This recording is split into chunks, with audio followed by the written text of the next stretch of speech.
1901 pluriel. Une émission consacrée à la vie associative, préparée et présentée par René Lebris.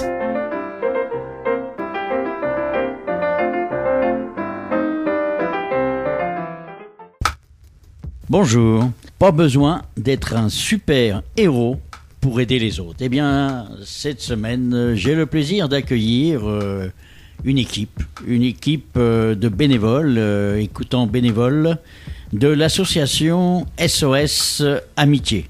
SOS Amitié de Caen et de Basse-Normandie. Donc, nous avons le plaisir d'avoir la présidente de cette association, Madame Françoise Leveneur. Eh bien, Madame Françoise Leveneur, donc, qui va nous expliquer un peu l'origine. Alors, l'origine, c'est pas à Caen. Ça s'est passé un jour dans une certaine ville, sans doute, où quelqu'un ou plusieurs personnes ont dit, ça serait bien de créer cette association. Eh bien, effectivement, l'association SOS Amitié a été fondée à Londres en 1953. Au départ, c'était par un pasteur anglican qui avait appris le suicide à 18 ans du fils de son meilleur ami. Il était effondré par cette nouvelle et il s'est dit que s'il avait pu lui parler, l'écouter, il aurait peut-être empêché de le passer à l'acte. Et il a eu cette idée géniale de faire passer dans les journaux cette petite annonce. « Avant de vous suicider, appelez-moi ». Cette annonce a eu un succès considérable. Des quantités de gens l'ont appelé de telle sorte qu'il a dû demander lui-même à des amis de se joindre à lui pour le relayer dans une écoute qu'évidemment il ne pouvait pas faire à chaque instant de sa vie. Et c'est ainsi l'origine des équipes de SOS Amitié. Alors cette idée s'est exportée en France en 1960, ça fait 50 ans, effectivement, que nous existons en France.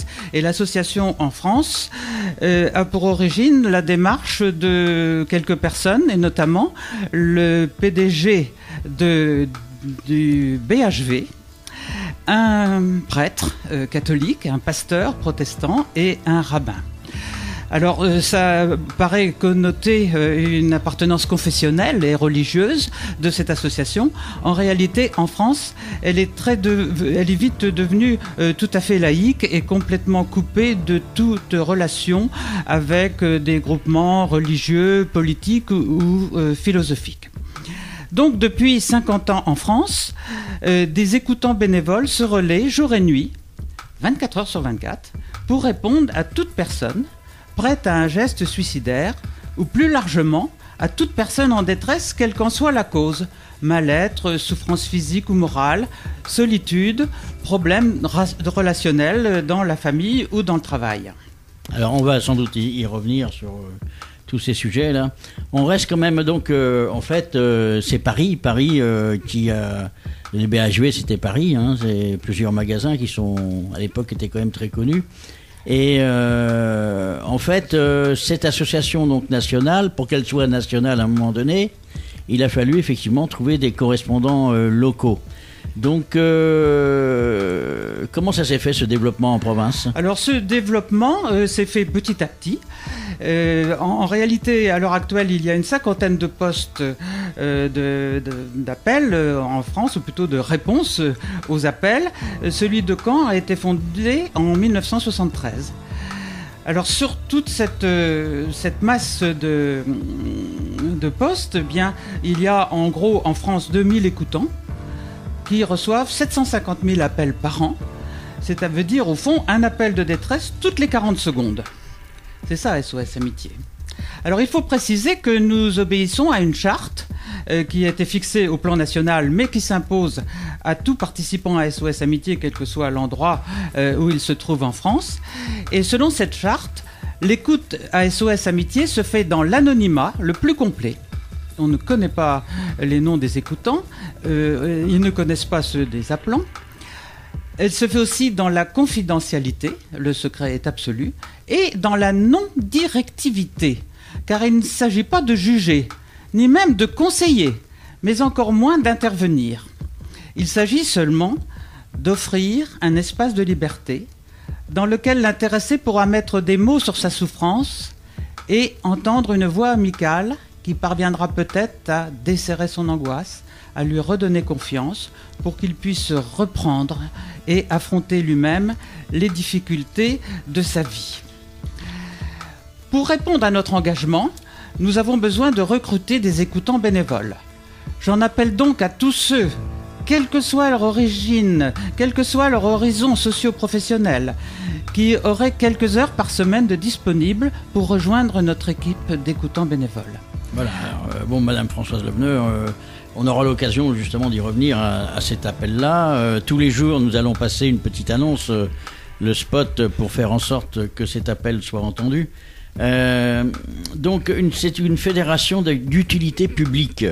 Est-ce que vous pouvez m'expliquer parce que c'est quand même, je pense que c'est un terme très important, l'utilité publique. Est-ce que vous êtes relié, par exemple, avec un ministère et, par exemple, le ministère de la Santé ? Eh bien, nous sommes subventionnés, en tout cas, par le ministère de la Santé au plan fédéral. Et puis, le fait que nous luttons contre le suicide a provoqué justement notre label, en quelque sorte, d'utilité publique, qui nous donne une sorte de force morale plus importante que d'autres associations.